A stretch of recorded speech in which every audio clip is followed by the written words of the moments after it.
All right, here we go. Ready to start. Video game music composer Reverb series. Hello, everyone. Welcome to Fuse Room. My name is Alberto, and we're here in Berlin for, I would say, sort of something new but old in a way. I called it the Reverb series after I got some sort of like maybe for a coincidence, I got some questions about reverb. As many of you might know, my latest record, Future in the Past, is out on Bandcamp, on all digital stores. And reverb is quite a huge feature in the music style that I've written and then is present also in Future in the Past. But there were also a lot of questions that I hadn't addressed last year about some plugins and stuff that I use. So I decided to make a sort of a special series for these video game music composer live stream. We are gonna cover maybe 3, 4 reverbs that I couldn't live without, and I thought we would start with the Strymon Big Sky, which is not a plugin; it's actually a real reverb. As by real, I mean a pedal, something you can actually touch, and things like that. First and foremost, I would like to thank everyone for the support on buying, listening, getting, sharing Future in the Past, my latest record that came out on March 22nd. And it's been overwhelming. I would really like to thank everyone.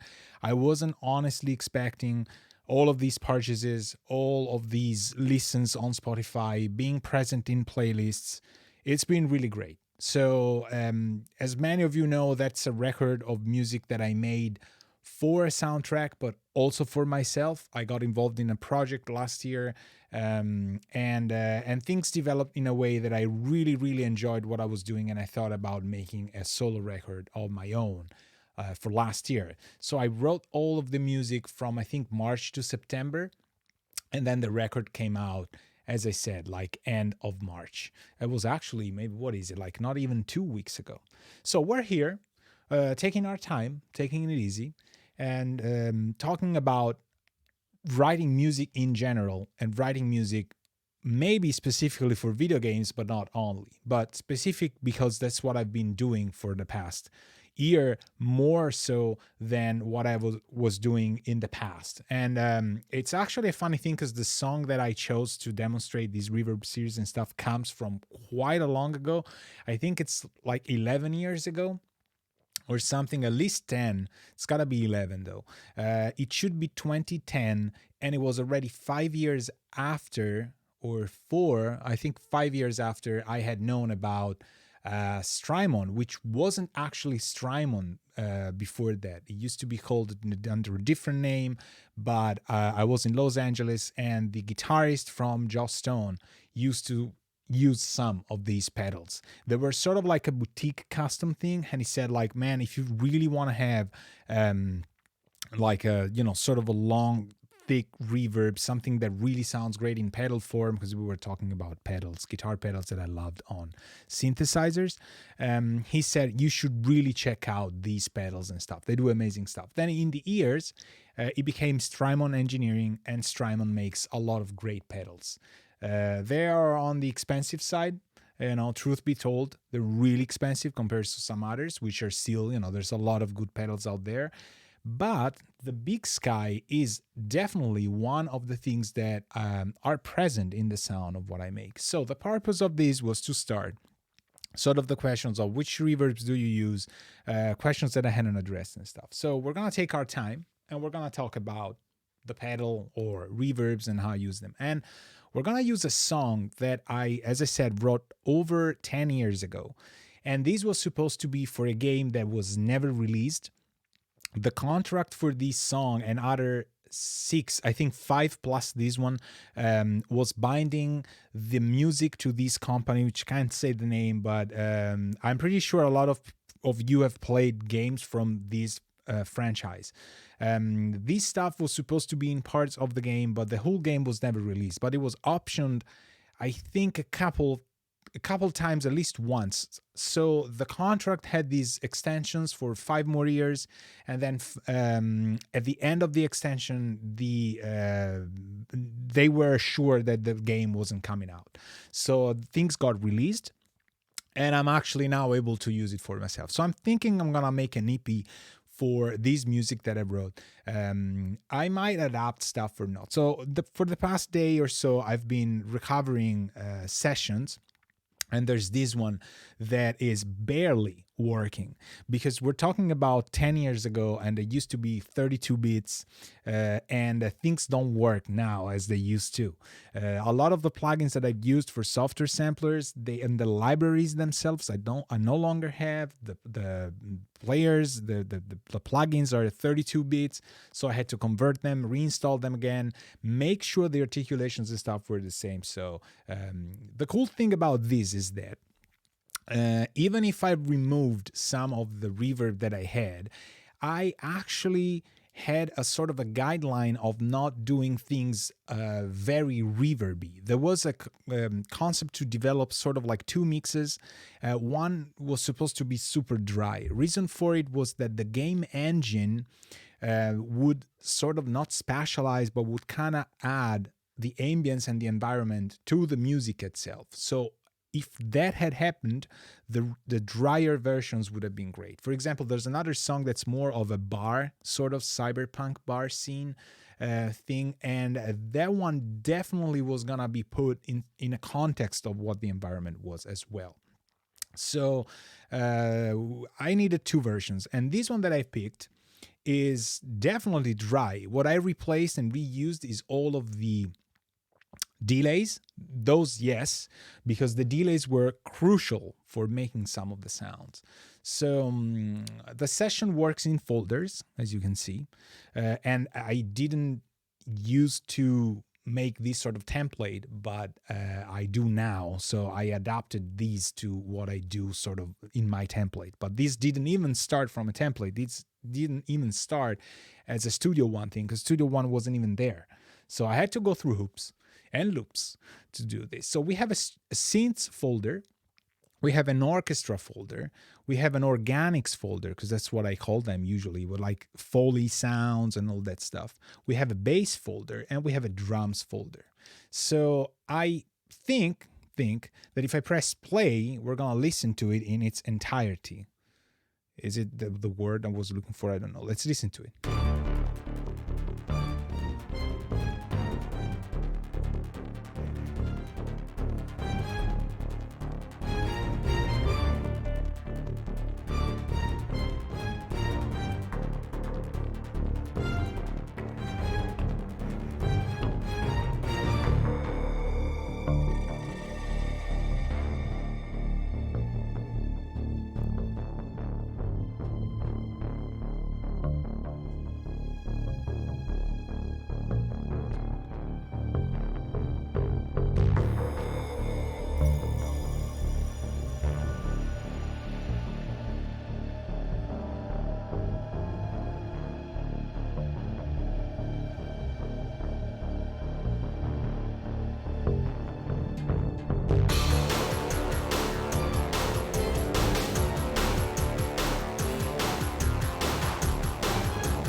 All right. And it's 215 something, right? 210, 212. So it, it's got some libraries that I no longer use. It's got some instruments that I no longer use, but they were actually really, really cool synths wise. And that's pretty much it. There's like, it's really lacking reverb.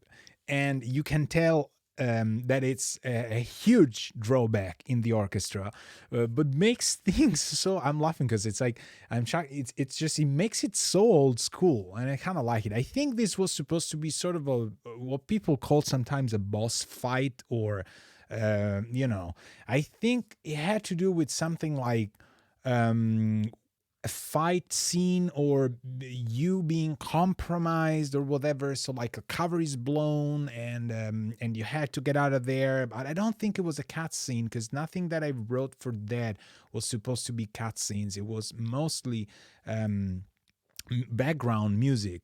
So this could have been one of the combat scenes or whatever. I really don't know because most of the things were just referred to as most of like a library sort of approach. So it was like make this and make this and make that. This has to sound like a cafe. This has to sound like a fight. This is to sound like a more ambient stuff.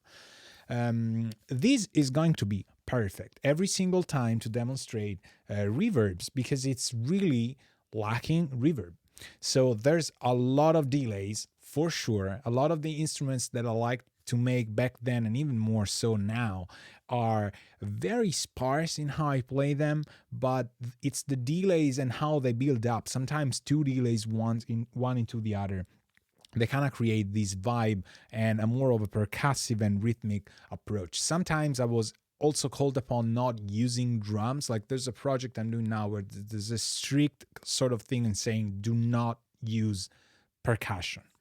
They want it ambient, but they want the sort of vibe to keep going, and you have to have rhythm obviously and to feel the pace and rhythm and stuff. So delays do work really well for doing that with instruments. So I have them all over the place. I used a lot of the EC300. I had to reinstall the Fab filter Pro Q1 because I no longer had one, but I had to. Because that's what I used, and I was worried that the presets wouldn't translate and all that stuff. It's cool. So, Strymon Big Sky. Did I use it in here? No. Are we gonna try it in here? Of course, we're gonna do it.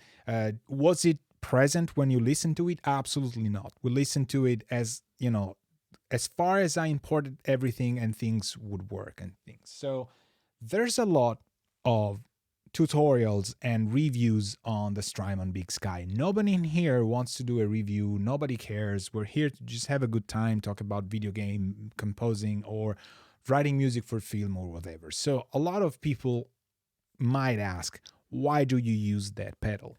I use it because it has a very unique, dense kind of sound that I got used to, and it's really fast to dial in. There you have it. Can you do things like this with plugins? Absolutely yes. Can you do the same exact sound with plugins? I don't think so. That's why it's one of the pedals that I kept and I still have. So bear in mind that it was incredibly hard to put on camera because it reflects light all the time. So the more I would put light on it, the more the camera would be blinded by it. I think I found sort of a middle spot. I'm looking at the stream right now, and it's definitely overexposed. I don't even know the term, but it works. So as you can see, it's got three. I mean, my hand can go here, and you'll see it. It's in real time. It's not a static picture. It's got three switches that you can use to trigger three different sounds. In the studio, I never use that. I most of the time just dial in stuff. So what's important to say is that it's got a preset area where it's the leftmost switch, where you have rooms, you have plates, you have holes, you have stuff that's called springs, well, Corali, cloud, shimmer, magneto, nonlinear, and reflections, right? So there's a lot of different categories for what the sound is going to be. And that's how you also rotate presets around. Then there's all of those black knobs, which I'm going to put my little finger on. And this is like the value, which edits the parameters of the thing. Two param 1 and 2, which are meant to be quick edit parameters. So you can set what these two things do for easy access. So you have, for example, 10 parameters, but you have two that you can tweak quickly. You have a tone, which is a simple tilt EQ, plus minus. More highs, more lows. That's pretty much it. You have a decay and a pre-delay, and it's pretty self-explanatory. One is the decay time, and one is the decay. And one is, the pre-delay time in milliseconds. And then you have a mix knob, which I have a 100% because we're using it as an insert right now. And then there's a modulation knob. So the modulation knob is the modulation. So it triggers how much modulation you want in your reverb. It's a super convenient one knob function, but it does change depending on the type of reverb that you have. So, there you have it. Super simple, right? How do I use it? I come out of the audio card. In this case, it's 11 and 12 from the Lynx Aurora, and I go into the inputs of the pedal. And then I come out of the outputs and go into 11 and 12 input on the Aurora. So I'm basically having a sort of a hardware insert, sort of. Whenever I send stuff to A11 and 12, I can capture things through A11 and 12, A being analog, and I can print the reverb. That's as simple as that. I've done it for a couple things, and I also use it for my synths. I just wanted to show you how it can, really affect the sound. I think I have the Moog on. Right?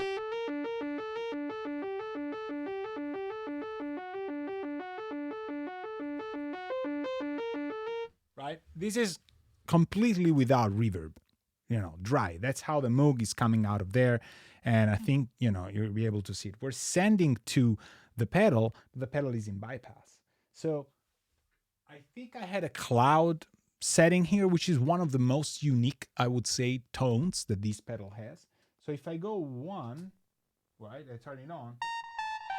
Right, it's on. So the same thing, sort of, that I was playing before, which sounded very, dull and dry and just, some sort of synth. It sounds unbelievable through the Big Sky.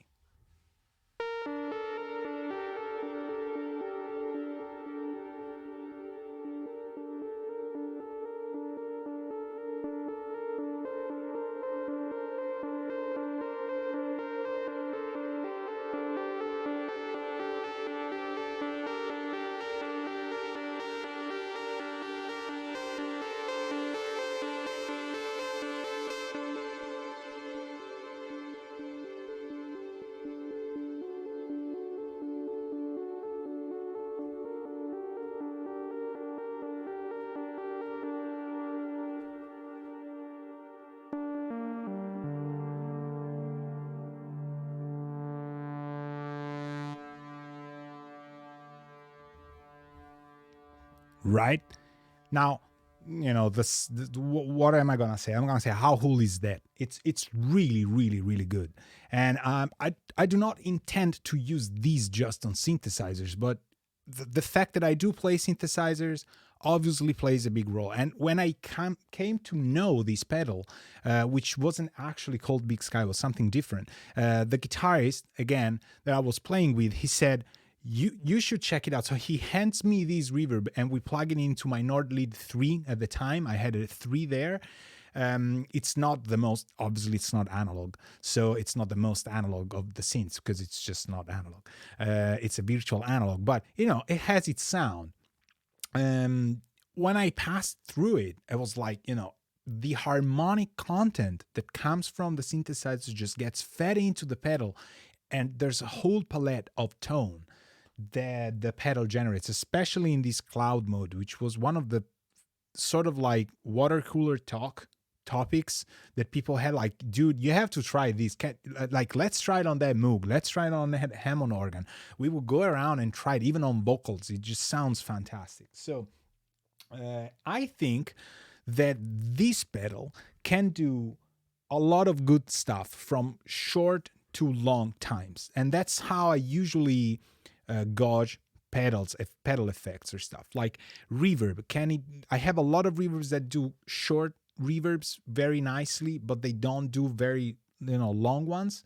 I'm thinking, for example, the 2016 Stereo Room can get to a longer time, the Eventide, but it sounds much better in a shorter, like 500 milliseconds kind of thing. It's just fantastic how they built it and how the reflection system works. Other reverbs, like, I don't know, shimmer kind of reverbs, they work really well, obviously, on very long tails, but they don't do 1 second, or sometimes 1.5, 2 is already, full short, or sounds weird. But there's fantastic ones out there. And this one is definitely, given the investment, great for both. Sometimes I play, synth bass, and the studio room just sounds great. So we're gonna, I think, browse through some of these presets without me just going there and playing and coming back and forth, because it's gonna take us really, really too long. But I think the drums would be something that I would start from, and that's why I picked this tune, because what we can do is we can select this, and I think these two, drum machine, press play, loop it, if I remember how to do it. Right? This, as simple as that. It's 2 tracks, just because I split the hi-hats and the clap-ish, sort of like the second snare, to be different on a different track than the kick and the main snare and the toms, I think, something like that. So this, no reverb at all, which would be cool. What if we send this to Aurora 11 and 12? Right? We do this and this. All right, we have it. So it's these two. I'm gonna tell you why in a second. The 2 yellow ones are things that I already printed for it. So we're not gonna listen to those. We don't care. We're just gonna use this track and this track.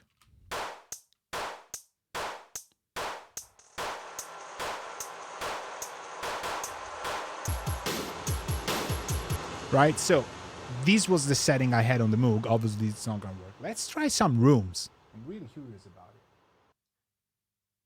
So my hand is gonna cover the webcam. I know you don't care.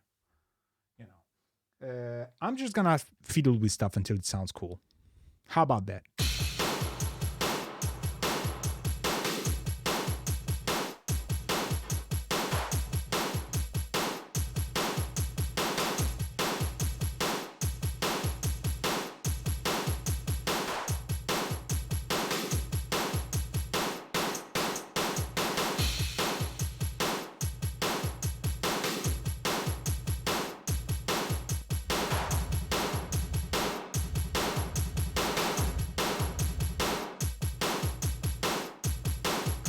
So this, for example, I really like. It's a sort of a, 354 milliseconds. Nobody cares. It's like a short room, small room.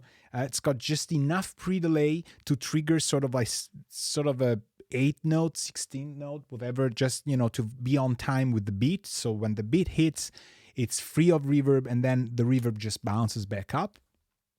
It's got a sort of like a 30% modulation. And the setting, this is the parameter that I really like, is that if you select room, you can still have 2 rooms. You have studio and you have club. So when I got the pedal years and years ago, I was like, oh yes, room is amazing. And I didn't read the manual, guilty as charged. And there was basically another room reverb, the algorithm of the club, which sounds fantastic, and I think sounds great for these sort of cyber cafe. I call them cyber cafe drums. So it does sound like a club, and it's just great. This is the studio. I'm gonna switch between club and studio so you hear it. So we start with studio, and then I'm gonna go back and forth.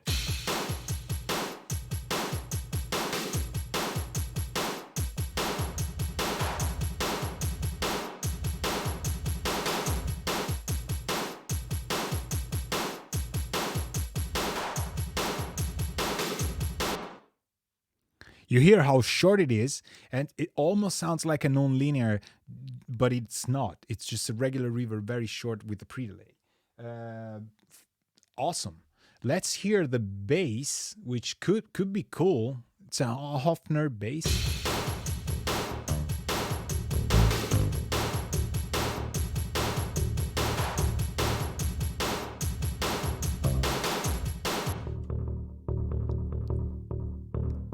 So this would be the original.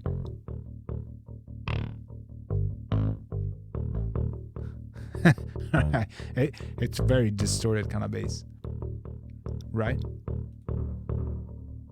So here it carries some beatings. Let's try and make something interesting.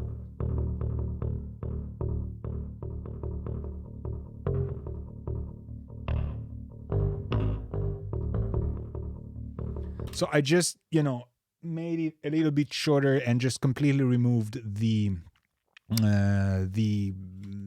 pre-delay. Let's hear how these drums kind of sink into the I can turn it on and just slide it up back and forth. Let's hear how clubby it becomes.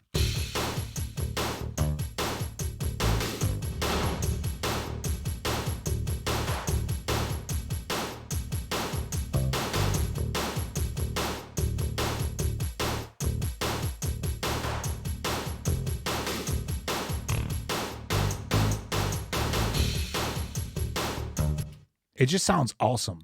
I think it really sounds great. It just gives that sort of rhythm section the idea of being, in a club. It just has that sort of a smoky kind of thing. It just sounds great. Now, we could try and say, okay, I like we could keep these as A, and I could go to B, and I can make something.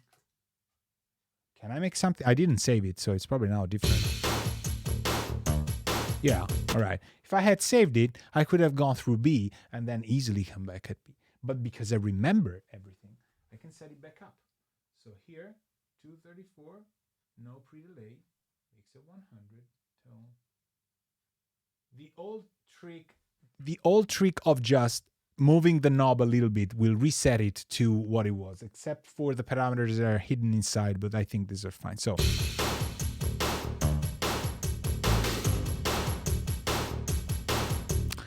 all right, so suppose that I like this and that I want to save these sounds for the bass, for example. What I do here is I just create a new track and I call it like bass rev print.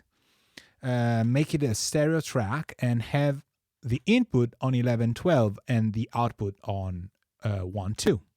So this track, which I usually color yellow, because those are my effects, I can print this straight ahead here, making solo the bass, solo the reverb. Actually, I'm going to mute it because we're going to hear it anyway through the output that is going through the feed. We're going to I usually start recording a little bit early. I don't do punch ins and punch outs. So we're going to record it.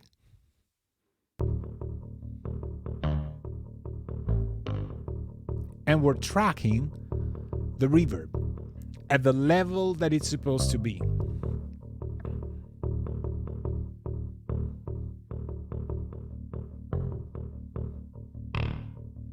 I kind of lose track of the beat when I hear this, but I know it's kind of, it works in the group, whatever. Yeah, it's got some accents of the offbeats, and some notes are too loud, and they have a different sort of like a slappy kind of thing, sort of a farty effect. Right? So we record the tail, stop it, and now we have the reverb. It's printed. Is it fast? I mean, it's got to be real time. It's no plugin. So that's when the dilemma of saying, like, why would you use this? Well, it sounds great. Can you make it sound as great with the plugin? Of course you can. I think you'll be able to find millions of plugins that might have something great to add to it. Because what you do is you take whatever interface you have for the instrument at hand and you mold it to the music that you're hearing. So there's gonna be at one point something that you're gonna like from every different tool that you use. Are gonna sound the same? No, you know. But the thing about this is that you also commit, and committing to stuff, it's kind of helpful to keep going. Some people have issues with saying like, I'm gonna keep this plugin here, but also this one here, but also this one here. I don't really know. Then I'll decide later. It's toxic. Don't do that, because it's gonna make you build up so many decisions that have to be, taken at the very end of the thing, of the process, whether you're mixing or mastering or whatever. Even at the end of the song, CDs in printing, you're still thinking, oh, maybe that's not the reverb I wanted, but I kept 3 or 4 open. You just can't do that. So same thing goes for the drum machine thing. I could open another track with T and call it drums rev print.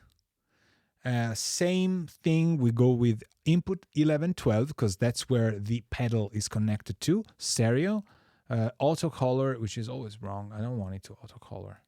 This, let's disable these two, right? So they're not in the middle. And we can track this. So we solo these two just for convenience. We record these in mute. We don't record the bass. We don't record the drums. All right, yeah, all right. Yes, we do this. So now we're tracking the reverb with the drums. I have to do it in 2 times, because if I have the drums and the bass together, I'm gonna print the bass and the drums together as reverb, which was what I was listening to before.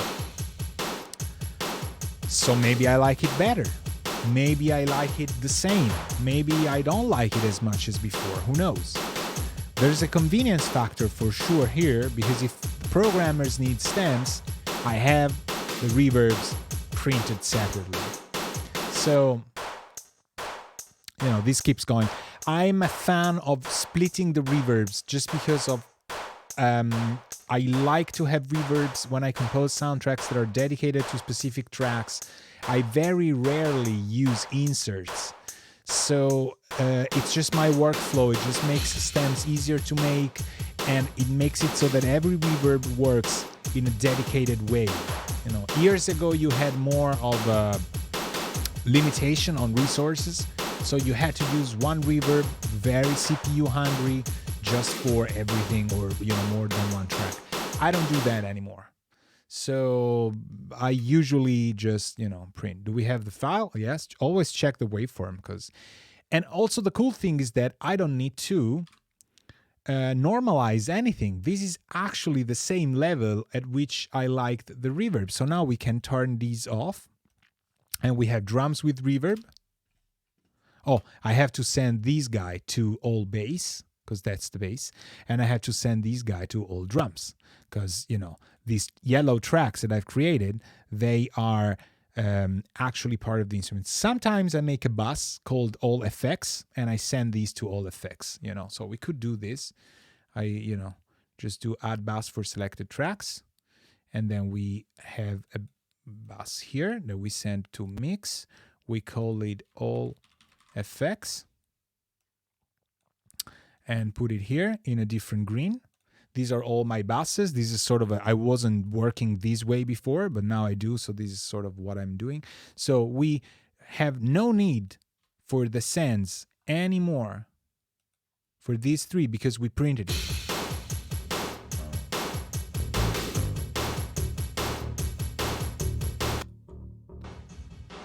That's a reverb.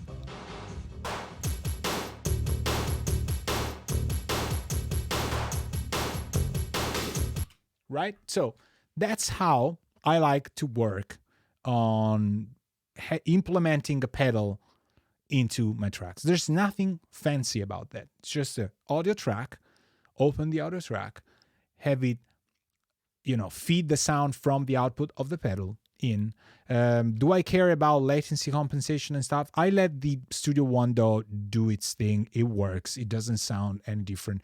I haven't actually tried sample wise to see if things are in super aligned, but I work with very low buffers, sometimes even 64. So In bigger sessions, I go up to like 256. So it's not. I haven't had an issue with that. So I don't really care. If I have pre-delay, maybe it's gonna be longer. I've never, listened to this stuff too much, but in other cases when there's reverbs that use a lot of latency and stuff, I actually worry more about that with plugins that with real stuff. So second thing could be orchestra parts. So the orchestra is basses. Why is it strings? 1, 2, these. All right. So these dudes here, which play the actual first part here, right?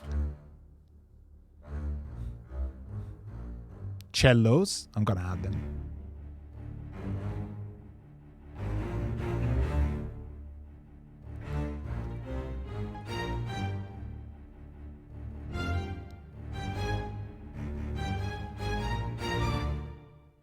So this library I know had at least close and far. So this is the close programs, but it also had far programs.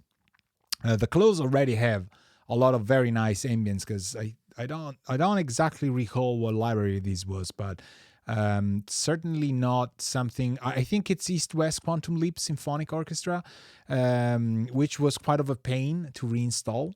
But because I don't have the place, the new version, I have the 32-bit compact version, so that was kind of tough. I don't use that anymore as much. In fact, I had to reinstall everything, go through my backups and things, but I think it sounds really great. And the environment, like the ambience, the room it was recorded in, I mean, we don't need to explain it. It's just fantastic. It's the East West Quantum Leap Hall, whatever concert. It's just, it was made famous by these libraries and stuff. But the strings are suffering. They're really, really, really suffering because they just need reverb. These things, they just don't work that well. So we could do a bass reverb. We could also do a track per track reverb. So I might do the track per track because in Studio One it's kind of easy to work them, but as long as you select them all, it's gonna work. So let's hear this part. And with cellos and violin, like everything here, the 4 parts. There's no violas here. But, let's go to a whole setting, for example.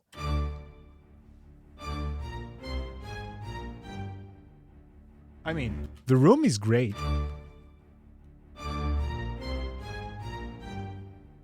Wow. I mean, this was the club. You hear it, right? Bam! It just ends. It's so horrible.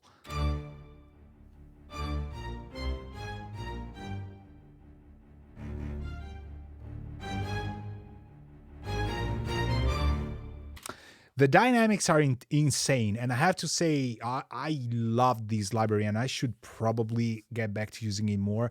But at this dry of a level, it just sounds so old school, and it sounds like maybe a video game from like 97, 98 or something. It sounds great. I mean, I love the part.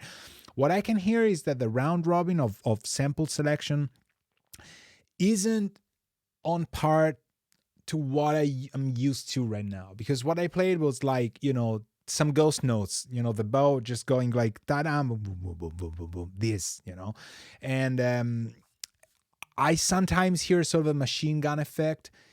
It could be made better. I know there's a lot of articulations and stuff. I'm not 100% pro doing all of these little tweaks. I have libraries that kind of have a better round robin generation, and they're more like fire and forget, and I love them better. But it's definitely not the library's fault 100%, because people have been making incredible pieces of music with the East West Quantum Leap Symphonic Orchestra. So this is Alberto, and it's not the library. But that's how I wrote it at the time. People, this is how old was I when 2010? So this makes me what, 30, 29. So that's pretty cool. I still love this song. It's like a boss fight kind of thing. It would be perfect for a video game right now. So I have to get this stuff out there. Maybe it can be used. It's a shame that it wasn't used. Anyway, enough. What is it? Brushing my silvers. This that I really like is suffering a lot from the lack of ambience in the high frequencies, but in the high frequencies you can hear when the accents come up, the room is actually breathing a lot more. There's a lot more atmosphere and ambience. The whole is helping us. When they have a lower velocity and they're just brushing the bow on the strings, then they're not building up as much. And what I want is that sort of cloudy, kind of rusty thing. So reverb is incredibly important for it. Now, the funny thing is that 212 milliseconds of a club thing with just enough modulation to help the tuning. Sometimes these libraries are insane, but if you record real strings, the modulation on the reverb might just get you through some notes that are not really working well. So this is really, the club really works great, but we want to go to a whole.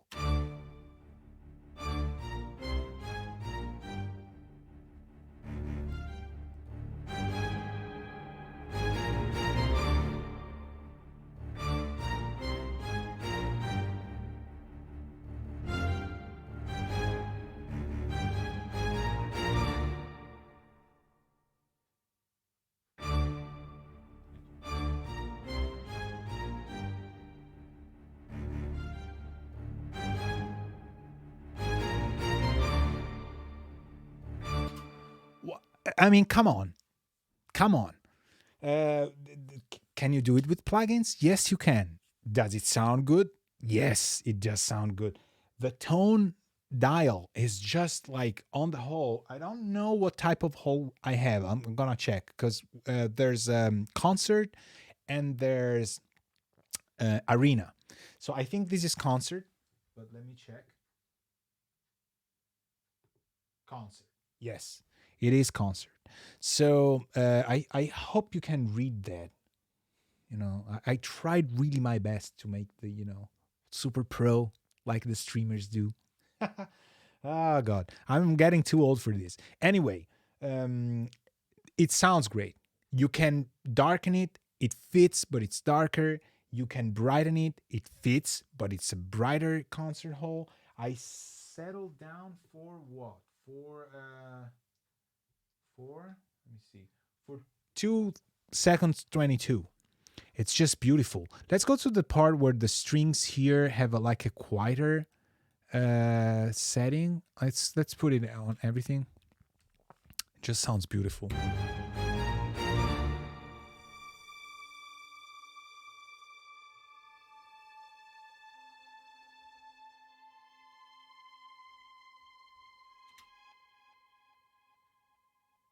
Come on, just fantastic. Italian American accent, right? Come on.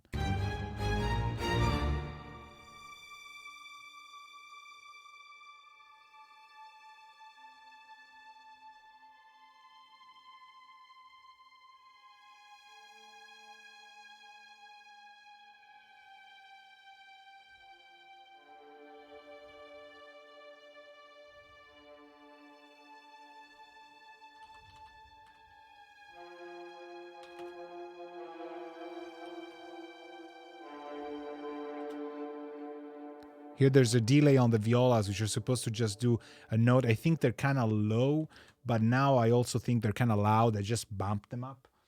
We are at 685 seconds, yet with such a low attack and long tail and such a smooth, espressivo kind of, articulation, it just blends so well. I don't think Arena is going to do better just because of the type of thing. Now, this is Arena. Let's hear the first part. Yeah. Let's go back to 2 seconds 22, of course.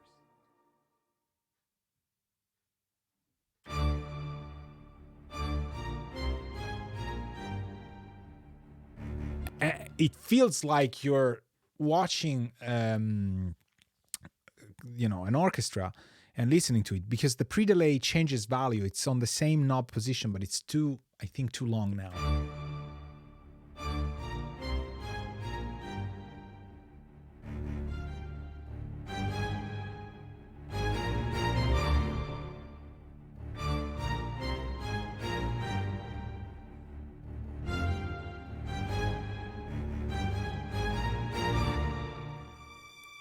All right, so arena doesn't. It would work if we make it a little bit lower in intensity and all that stuff. But I think concert is where it's at, people. This was really great. I'm not gonna print it just so you know. There's no modulation.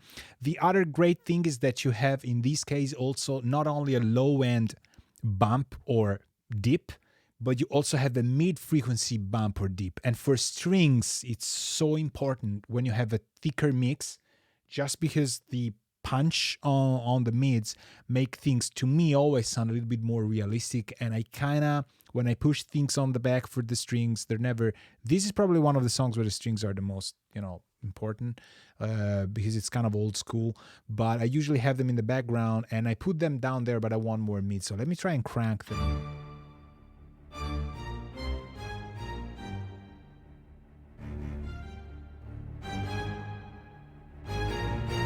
This is maximum mids.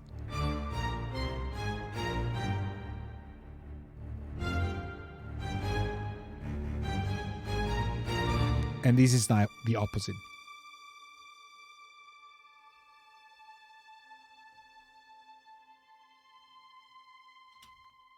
I mean, it's just fantastic. I really, really, really like it. Would a plate work as well? I think. Let's try plate. Plate comes in two colors, short and long.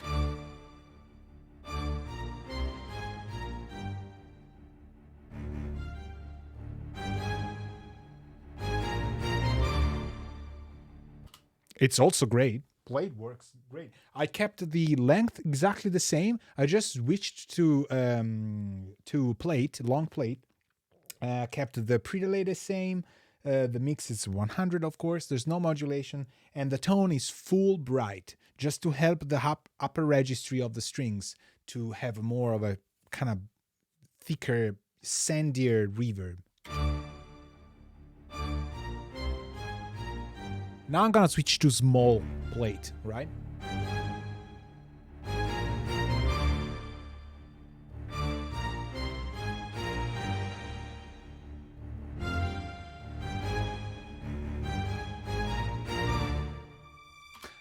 And small plate is really hard to detect, but I mean, that's when plates are good, that's how they should do. They should work all the time and be very hard sometimes to detect, albeit thick and lush and stuff. So let's try no reverb. Small plate.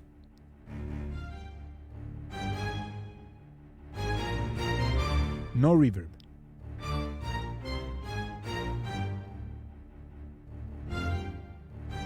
Reverb. I mean, even on small plate, even if this pedal just had small plate and didn't have hall, will work.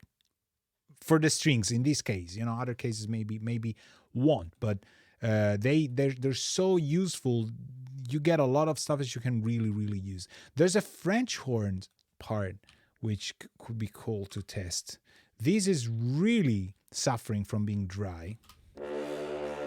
Okay, dry is this.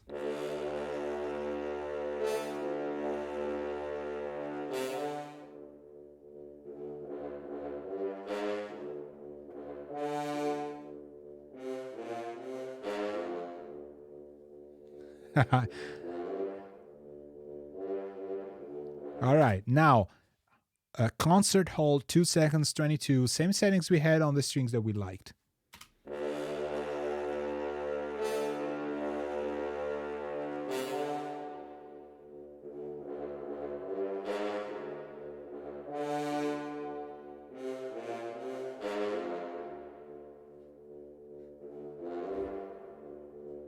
No reverb.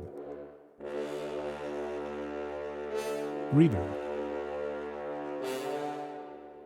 The French horns live like other, classical instruments and stuff in the space you build them for. So when they do these sort of like sforzato notes and they just go, into it and start to vibrate, the hall itself becomes this sort of shaky thing for mid-high frequencies, and it's just paramount that the hall is great, the concerto. That's why they spent so much time designing this stuff. Now, it's a guitar pedal It's a guitar pedal that works so great for French horns. So if you're a French horn player, maybe you want to, buy this. It's just incredible. So it's underestimated for a lot of studio work because people say, well, it's a guitar pedal. You got plugins, you got much better stuff. I beg to differ for some of this stuff. So, just sounds fantastic. Then there's Spring, there's Zwell, there's Bloom. I have to double check because I don't always use them all. There's a Spring Reverb, which sounds great. I don't have guitars here, but they would sound fantastic. There's a synth track that kind of would benefit from it. It's called Cyberlead. We're going to try it there. And then there's a Swell, and then there's a Bloom. So let's try something like this Cyberlead here.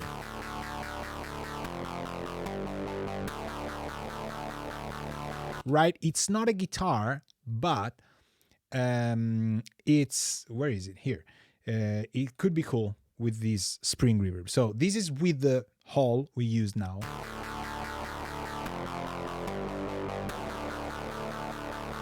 No reverb.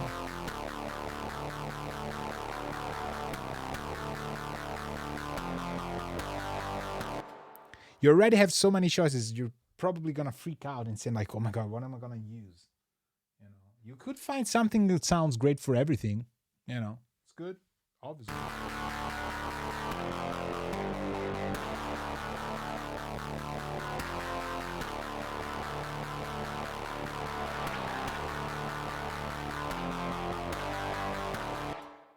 This is the Spring Reverb for the Cyberlead.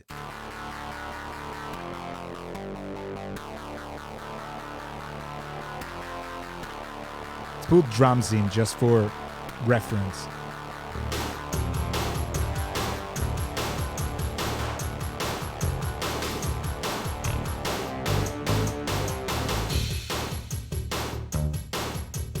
This is our drums with the reverb.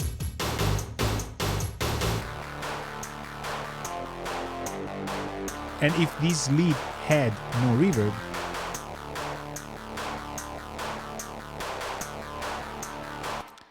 it adds so much to the production itself that it just makes it.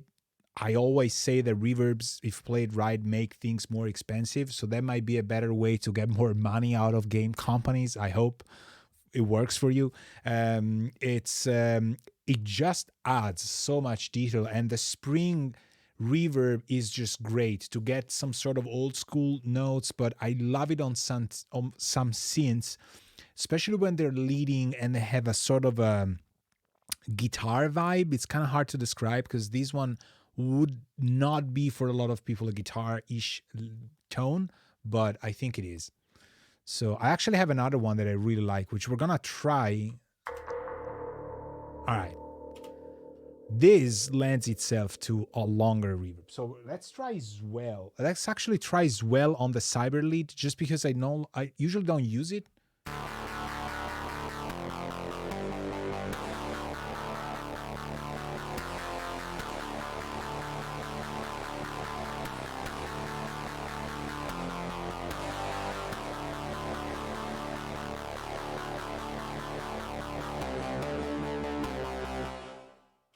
You hear what Zwell does. It's just like a sort of a bouncy offbeat thing, very short, but very sort of, again, sounds kind of non-linear, but it's a different thing. It's a very beautiful thing. It could be used to just thicken up a very simple lead line. Definitely. The So bass could use this. Right? Let's go to this guy. Come on, hear this without, with.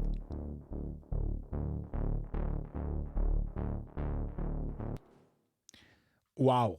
I mean, there's like a background wall. It just puts the whole mix. It just gives the mix 13 meters, on the back of darkness behind. And this, like for this genre, this is really great.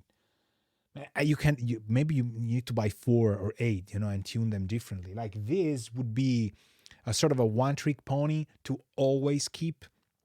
And I put a medium pre-delay, sort of like 11 o'clock. It just bounces off right with the thing, and it just gives the whole rider wave a lot more atmosphere. So this is fantastic. This is cool. Let's go to the longer reverbs. Let's try the small GT, which is like, right? Where is this guy? Oh, issues finding my tracks today. Okay, this. Let's go to Bloom. Something very long. And this pedal has no issue doing 40 seconds, 15, 20 plus. Some of them have sort of an infinite sustain. So easily 40 seconds on some settings. There you have it, sound design. So what's the purpose of this sound?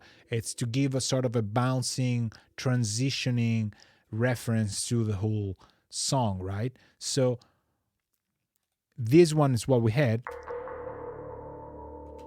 This is what I have now.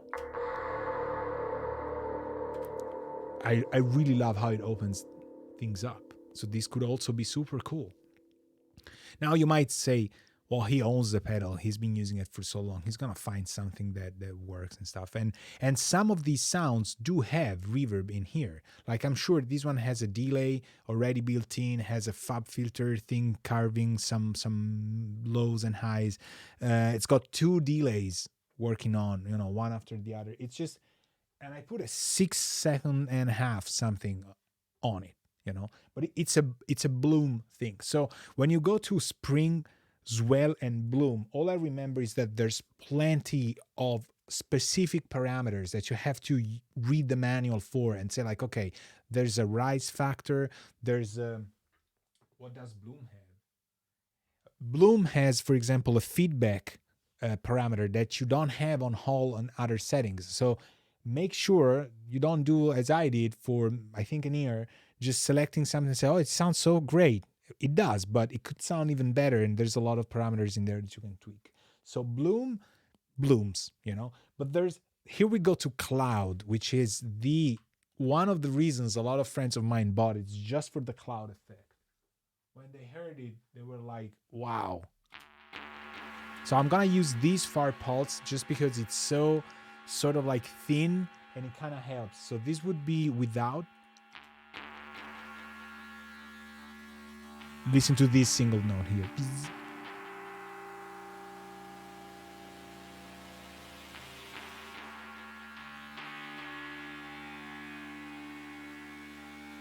"13 seconds, people."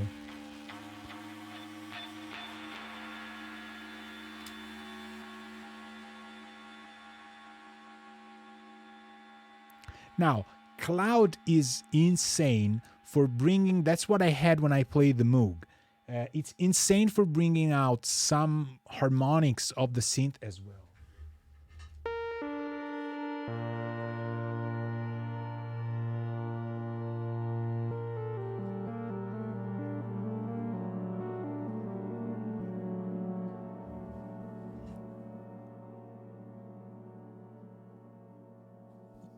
Do you hear it?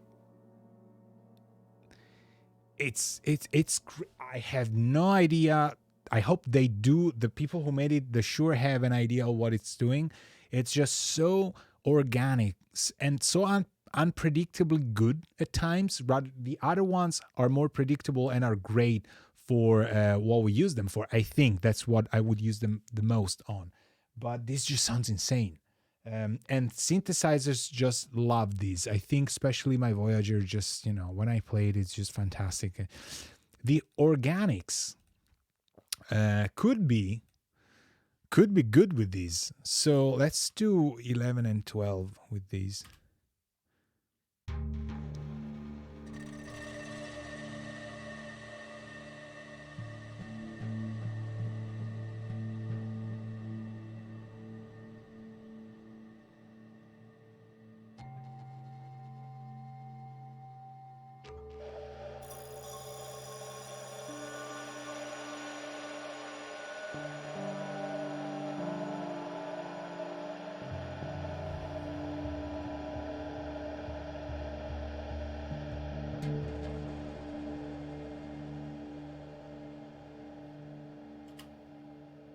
This is 13 seconds. Wow. there's reverb in the samples as well. Is it a problem? No. It just, Cloud is also amazing for blending in some sort of delay that you have, other effects. They just get mangled in there, and the soundscape is insane. I don't have headphones now, but when I do play sometimes with headphones, it's just like so good. Cloud has a diffusion parameter that now I like to keep at the minimum or towards 1/3. But just so you know, it's like any other reverb. You do have diffusion, and this is just Cloud. Every time you switch, there's parameters like low end that are sort of, I think, everywhere, which you can tweak how much of the bass response you want or not. But there's other parameters, as I said, that are unique, and there's a lot of videos out there. I'm not gonna go into it, but another one that I really like is called Corali, because what it does, it just simulates people singing ah, oh, ooh, or variations like ow or oa, like this. So I'm gonna put it on just ah, and I'm gonna play the Moog just to let you hear how this does. So it's a reverb that has a formant value to it and has a resonance which you can set to low, medium, and high and strong. So you can make it more resonant or less. This is at medium, but let's try this.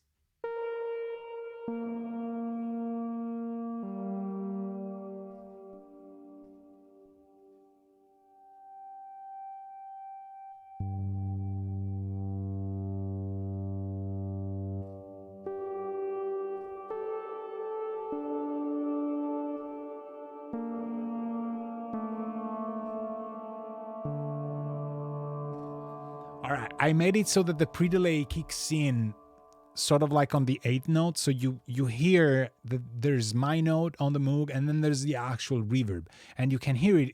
It sounds like a very reverby ambient people singing.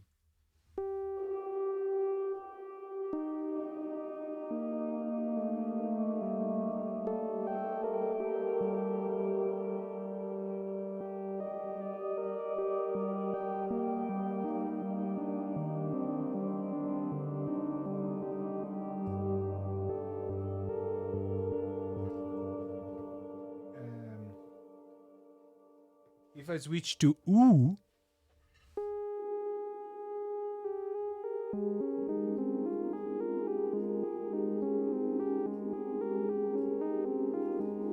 oh hey, Alberto's playing major scales. He knows those as well. It's just an incredible musician. You always hear me playing Aeolian, I think, sort of like such a sad person. This said, Corali is just fantastic, and it just works on things sometimes. I use it a lot when just noodling on the synth, but I think, for example, the scanner synth it's a complicated patch, if I remember right. Sort of a, no, it's not too complicated. Ooh, the lows. How about with this reverb?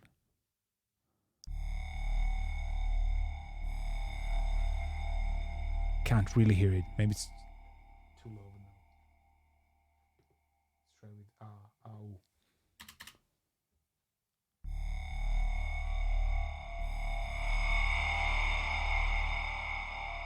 Well, okay, this kind of extends the notes. I thought it would do sort of a more vowel-y thing.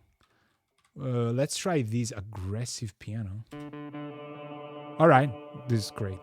Because obviously you need that mid-frequency content to let the formant build the fake vowel. This is OA.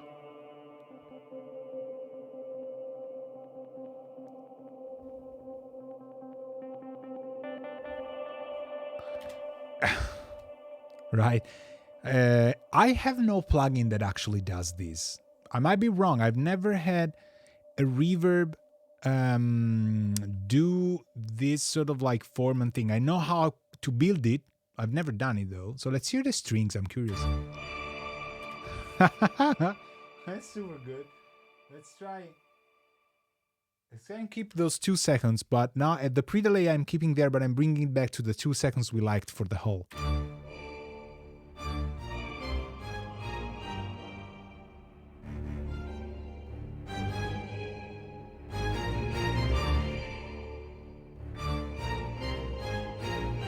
bit less. Let's try.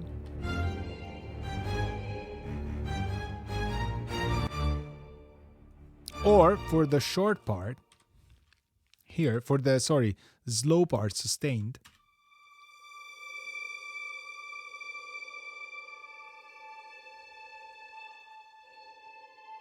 You hear what it does.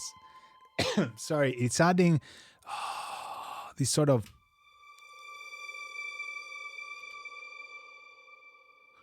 This is actually great. Hold on a second. I'm gonna track this. I'm gonna call it violins 1B2 rev print because it's kind of cool.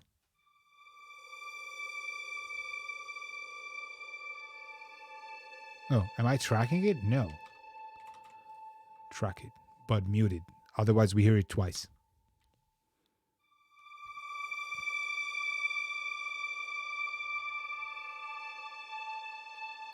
Think about the fact that this could be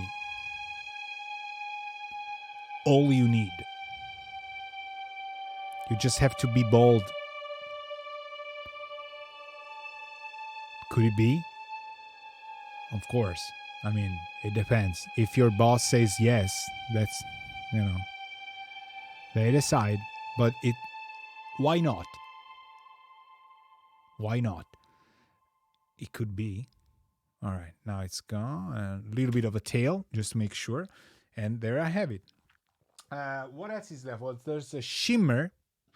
Shimmer is a reverb. Many of you might know it already because in these sort of genres it's used a lot. It's a reverb that kind of duplicates the signal, clones it to different intervals from the fundamental tone. So what you have is considered fundamental, and then it's brought up or down by how many semi-steps, half tones you want to have. So you can have an octave, you can have a perfect fifth, you can have the minor sixth, whatever, major third, you can make any interval you want. This pedal has two shifts, they're called 1 and 2, and you can have plus octave, minus octave, plus octave and a fifth. So like, 19 CTs or 24, whatever. And you can have a descending perfect fifth, for example. It can get super complicated. Let me see this. Let me see who we could use. Rider Wave? Rider Wave. All right, let's use Rider Wave. It's one of the sounds that I use a lot. Sort of arpeggiated things. So now this is Corali, of course. Why not?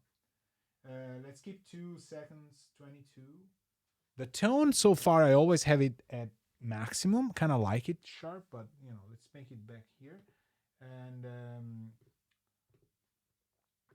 all right, I have a shift 1 to plus octave, and the shift 2 is off. Let's try this. Where am I? Here. You heard it a lot in a lot of these science fiction, cyberpunk genres.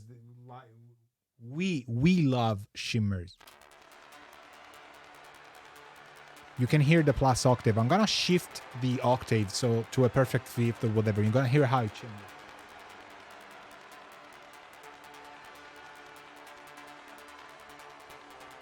Two octaves. Don't say you've never heard of this reverb type because it's just you don't know how many times you've heard it. Hear how high pitched this is. So what's the purpose of a shimmer? It's it can be used for two things. It can be used to expand the frequency range of your reverberation, so it's like the sound stage, and it really helps because you can have like an arpeggiator that is pretty thick, mid frequencies thick, and then you have the reverb actually fill in the rear space of the frequencies you're missing. And that's sometimes how a lot of composers get away with just, could be 4 tracks, but you have such a thicker background soundstage that you don't need 300,000 tracks, and but it does sound very complicated because you add more harmonics to the reverb side, not to the direct side like you would with a harmonic enhancer or whatever. So it makes for sort of a deeper, thicker, more complicated soundstage, and it just gives that idea of a very dark and deep and futuristic and kind of colder sometimes environment, which I really love. The other way around could be to not have two octaves up and down, but to say, okay, this sound is very high frequency dominant. I'm gonna go shimmer down one octave. This sound is very low frequency dominant. I'm gonna go one plus. So for example, sounds that have a lot of low frequency, like this so bass, we have synthetic strings from the reverb. People could say that we use the second sound behind, which is synth strings from Korg, Trident, whatever. It just sounds like that. It's just reverb, actually. You can hear the octave. I'm gonna try and go 1.5 octaves, so perfect fifth on the second octave, right?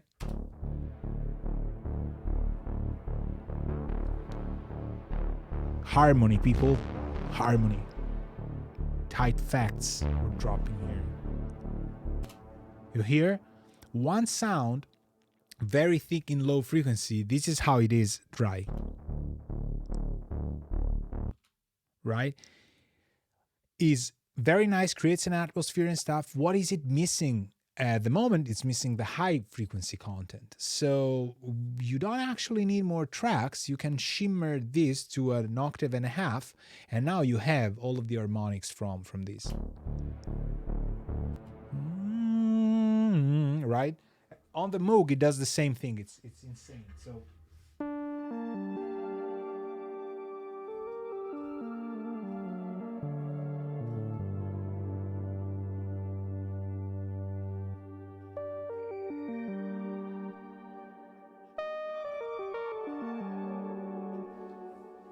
this is a major seventh, probably not what I would use all the time. So let's try octave, and I'll show you this. You do it with synthesizers all the time to add a second oscillator and crank it up 7 CTs, and it just goes to perfect fifth. So it's a sound you'll immediately recognize. But on a synth, it's an oscillator level. It's much more upfront, blunt kind of sound that's already setting the mood in a certain way. With the reverb, it's a little more, I would say, subtle, but just so you have an idea of what's happening. So I'll build the main sound, and then I add the second oscillator and go 1 octave and 7 semitones up. So it's a perfect fifth above the octave. It's like a perfect 12th.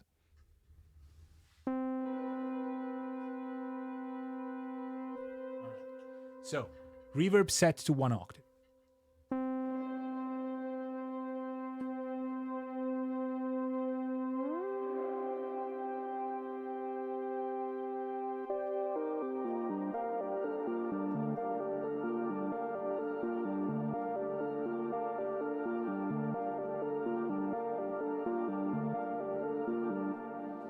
This is 2 oscillators playing a perfect fifth apart.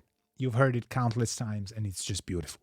But now I'm going to go 1 octave and a perfect fifth. With the shimmer still doing octave. I don't want things to get too complicated, so the reverb I'm keeping at an octave.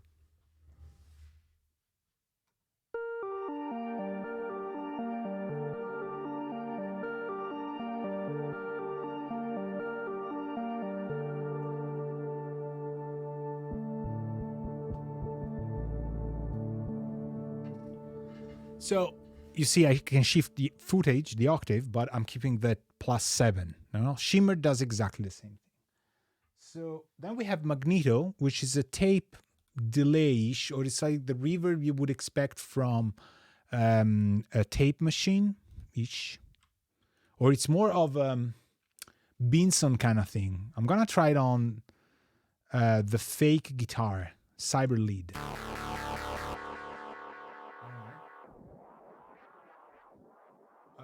Let's try 1 second, no pre-delay, no modulation, just to get the vibe of what this magneto does. Right? Is it reverb? And it's kind of we're going into delay land, but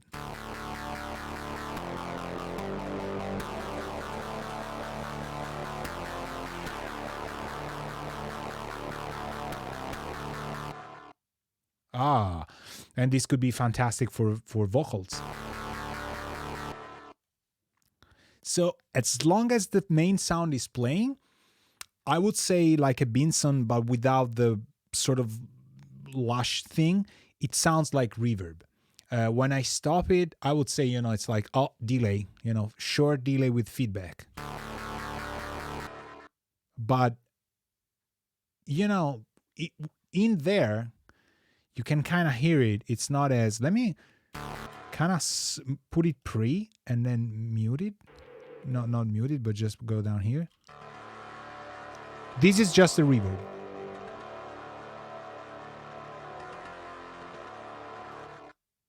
Right? So it isn't dry delay. It is more of a reverbish tape magneto. All right, they called it there. Then we got non-linear. Non-linear, we're gonna go back to the drums. Right? We're right here.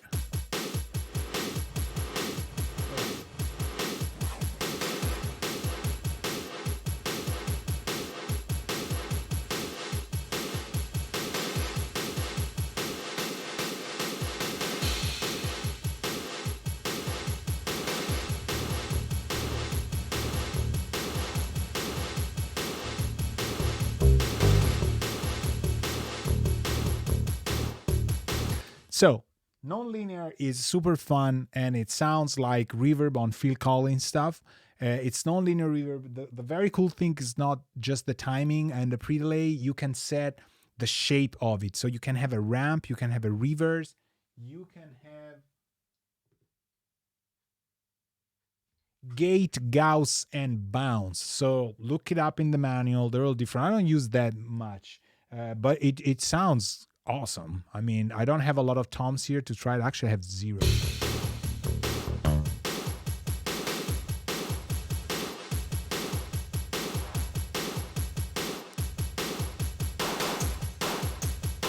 Right? Let's try without. Oh, without the other reverb we printed, like super dry, and then we're gonna kick in the non-linear.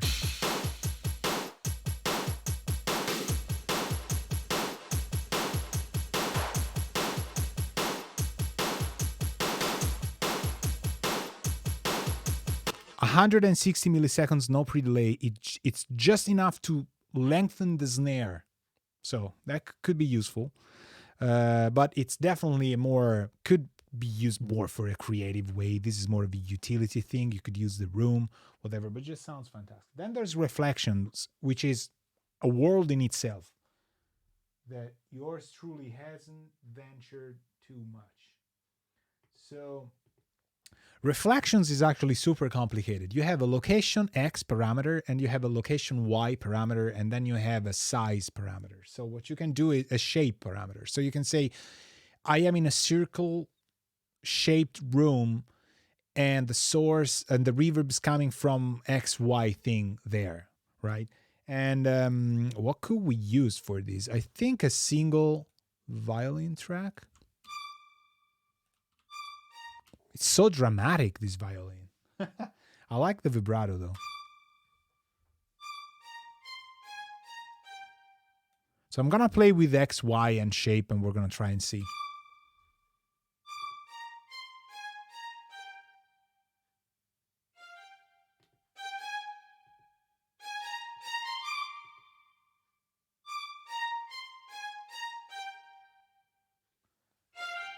So it's a very nice and complicated, as much as it needs to be, reflections engine. So you can place the reverb more in the front or in the back, and you can place the position more to the right and left.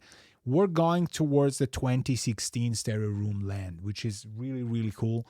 I'm going to try and put this in pre so we can listen to just the reverb. This is fully on the back. Now I'm going to go front.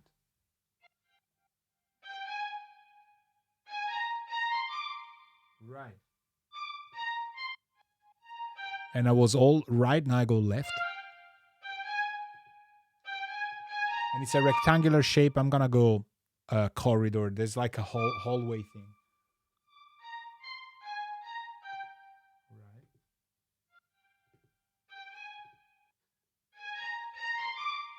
So now I'm like back in a long sort of a hallway thing.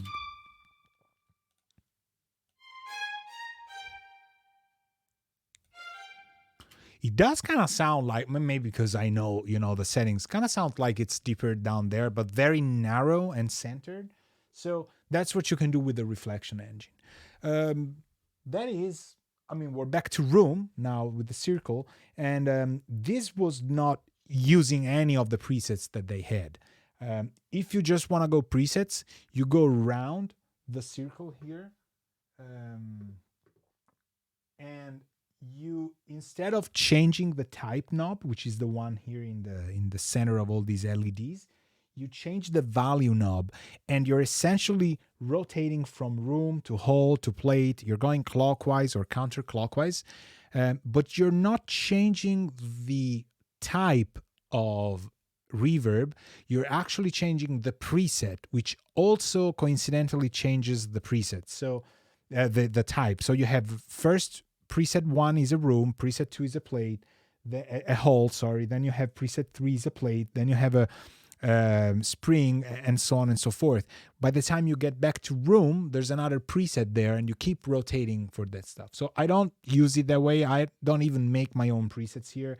There's some things I really like how to use. I know actually how they sound. And the time in the song, the BPMs are always kind of different, so I always go by ear.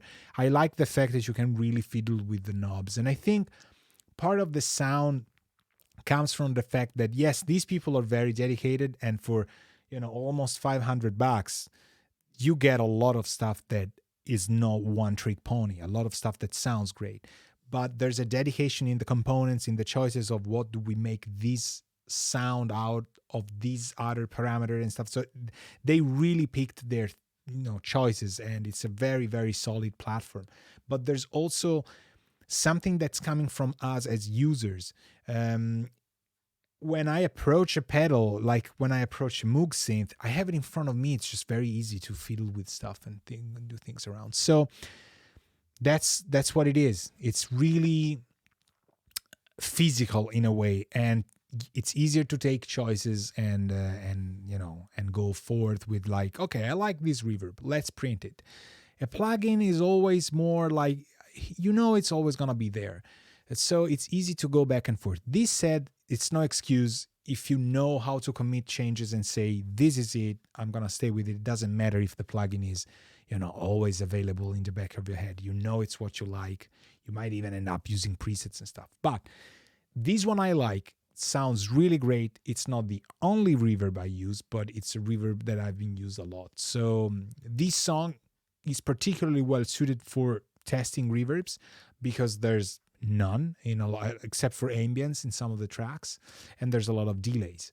So different tracks. I didn't want to have just a synthesizer play. We tried orchestra, we tried electronic drums, we tried Foley effects, cyber leads. I think it shows that it can do a lot of cool stuff.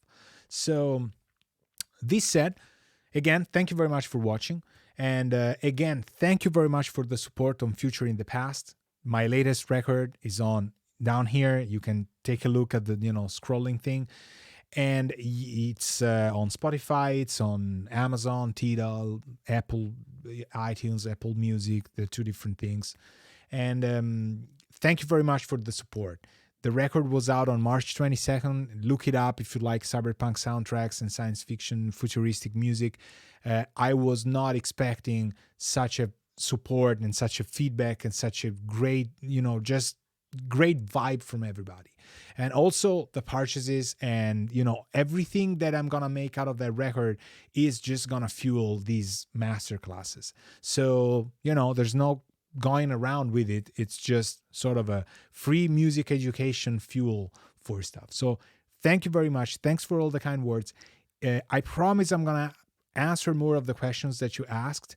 This being the proof, because reverb was something that originated from some of the songs that I wrote, and how you heard the tales and how you liked the atmosphere of the record, because you wouldn't have asked about reverbs, without the reverb part being so important in my music, which it is. So today we talked about the Strymon Big Sky, why I like it, why it works fantastic for me, and I hope you like this. Is first in the reverb series. We're gonna do more soon, and we're certainly not gonna stop here. Check out my album, support it if you can. I appreciate it, and I appreciate all the support that you've been doing until now. And see you soon. And as usual, ciao.